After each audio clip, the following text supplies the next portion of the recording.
DEE ফালৰ পৰা regular টিচাৰৰ requirement কেতিয়া হ'ব এইটো এটা এতিয়া ডাঙৰ প্ৰশ্ন সকলোৰে কাৰণে। কাৰণ 2023 চন প্ৰায় শেষ হওঁ আৰু নৱেম্বৰ মাহতেই এডভাৰটাইজমেণ্ট ওলোৱাৰ কথা আছিল, কিন্তু এতিয়ালৈকে নোলাল। আৰু এতিয়া আশা কৰিব পাৰি যে জানুৱাৰীতে ওলাব, কাৰণ বছৰৰ শেষৰ ফালে এতিয়া আৰু ওলাব বুলি ক'ব নোৱাৰি। কাৰণ ওলালেও যিহেতু এমাহ সময় দিয়ে, গতিকে জানুৱাৰীৰ শেষলৈকে থাকিব এপ্লাই কৰাৰ সময়। আৰু তাৰোপৰি এটা কথা হৈছে যে এতিয়া CTET 21 তাৰিখে হ'বলৈ গৈ আছে জানুৱাৰীৰ।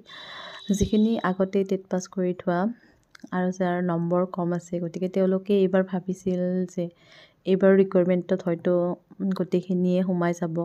কিন্তু যদি CTET হ'বই, CTET হোৱাৰ পিছত যেতিয়া এপ্লাই কৰিবলৈ দিব আৰু যদি তেওঁলোকৰ ৰিজাল্টটো দি দিয়ে, তো দিয়াৰ পিছত তেতিয়া আকৌ কম্পিটিশ্যনখন অকণ টাফে হ'ব, কাৰণ নতুন ল'ৰা ছোৱালীখিনিৰ মাৰ্ক যথেষ্ট বেছি পুৰণাখিনিৰ তুলনাত।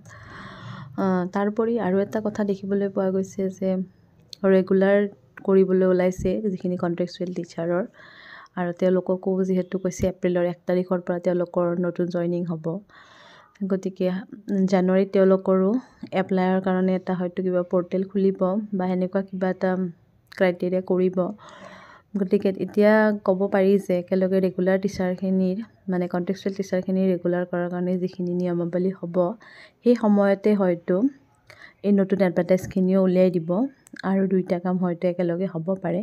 কাৰণ নিযুক্তিখিনি এপ্ৰিলত হ'ব আৰু হয়তো তেতিয়া চৰকাৰে ভাবিছে যে একেলগে নতুন নিযুক্তি আৰু ঠিকাভিত্তিক শিক্ষকৰ নিয়মীয়াকৰণ একেলগে হয়তো কৰিব পাৰে বুলি আমি অনুমানহে কৰিব পাৰোঁ আচলতে।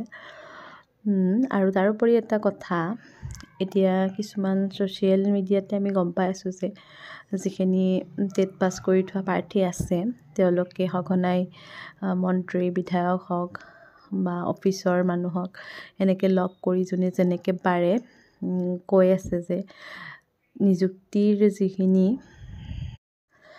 পদ থাকিব, পদসমূহ যাতে বৃদ্ধি কৰি দিয়ে। কাৰণ কমকৈ পদ ওলালে আকৌ একে হ'ব, যিখিনিৰ বেছি নম্বৰ থাকে তেওঁলোক চাকৰিটো লৈ ল'ব আৰু কম নম্বৰৰখিনি আকৌ ৰৈ যাব। গতিকে সকলোৱে অনুৰোধ কৰিলে যদি চৰকাৰে মানি লয় আৰু পষ্টখিনি বেছিকৈ উলিয়াই দিয়ে, তেতিয়াহ'লে সকলোৰে সুবিধা। আৰু যিহেতু এতিয়া গম পোৱা গৈছে যে টিচাৰখিনি ৰিটায়াৰমেণ্টৰো সময় আহিছে কিছুমানে ডিচেম্বৰ, জানুৱাৰী, ফেব্ৰুৱাৰী এনেকুৱাত ৰিটায়াৰমেণ্ট আছে বহুত টিচাৰৰ। আৰু এই ৰিটায়াৰমেণ্ট মানে ৰিটায়াৰ লোৱা টিচাৰখিনিৰো ডাটাখিনি সকলো ব্লকে কালেক্ট কৰিছে আৰু কালেক্ট কৰি গোটেইখিনি মাৰ্জ কৰি এটা হয়তো বৃহৎ নিযুক্তি এইবাৰ হ'ব পাৰে। কাৰণ আমি অফিচৰ পৰা গম পোৱা অনুসৰি তেওঁলোকে লিষ্টবিলাক এতিয়া পঠাইছে DEE লৈ, আৰু তাৰ পৰা হয়তো চিলেক্ট কৰি 10,000 বা তাৰে আশে পাশে হয়তো LP UPৰ ক্ষেত্ৰত এইবাৰ ভেকেঞ্চি দেখিবলৈ পোৱা যাব লাগে।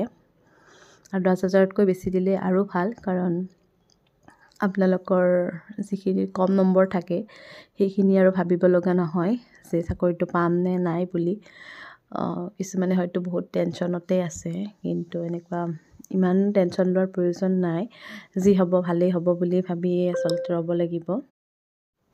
এইবাৰৰ নিযুক্তি হয়তো এপ্ৰিলতে হ'ব পাৰি বুলিয়ে ক'ব পাৰি, কাৰণ একেলগে তেতিয়া দুটা নিযুক্তি দিলে শিক্ষকৰ সংখ্যাটো অকণমান চকুত লগা হ'ব, আৰু চৰকাৰে যিহেতু অকণমান চকুত লগাকৈ নিযুক্তি দিবলৈ ভালেই পায়। গতিকে অনুমান কৰিব পাৰি যে এপ্ৰিলত হয়তো নতুন নিযুক্তি হৈ যাব। গতিকে এপ্ৰিলত হ'লে আপোনালোকৰ এডভাৰটাইজমেণ্ট জানুৱাৰীত ওলোৱাৰে আশা আছে, আৰু জানুৱাৰীত হয়তো প্ৰথম সপ্তাহতেই আপোনালোকৰ এডভাৰটাইজ উলিয়াই দিয়া হ'ব। আৰু এপ্লাই কৰাৰ কাৰণে যিহেতু প্ৰায় এমাহ সময়সীমা থাকেই, গতিকে জানুৱাৰীৰ শেষলৈকে সময়সীমা থাকিলে ফেব্ৰুৱাৰী, মাৰ্চ 2 মাহৰ ভিতৰত কামখিনি কৰি এপ্ৰিলত হয়তো নিযুক্তি আপোনালোকৰ হৈয়ে যাব পাৰে। আজিলৈ আহিছোঁ, আকৌ লগ পাম এটা নতুন ভিডিঅ'ৰ সৈতে।